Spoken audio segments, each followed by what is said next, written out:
benason do vergi me ni pukai ke tamon sing viling ne do nang phan ju hai ne sing ve ala ta do vergi nang phan sing ve kang sa nang le ni kaya lo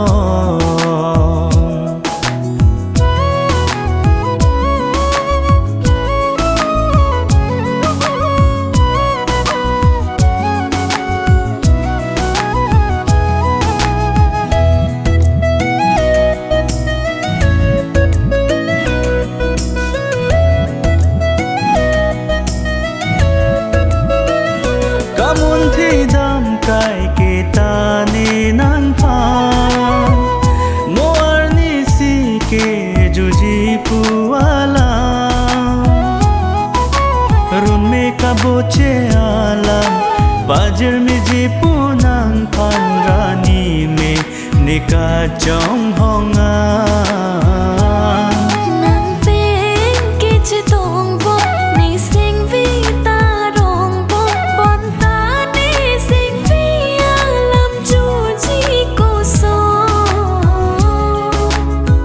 nang le ni kaya lo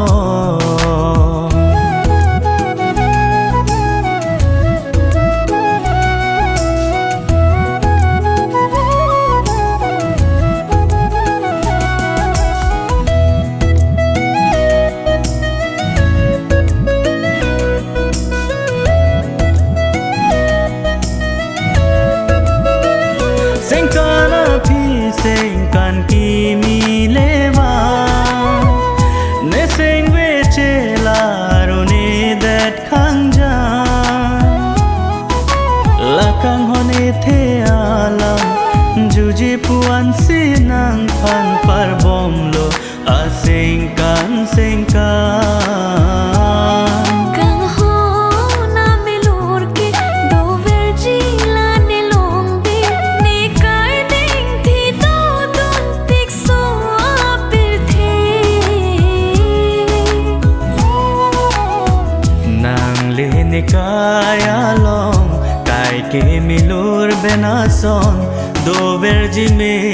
ni pukai ke tamon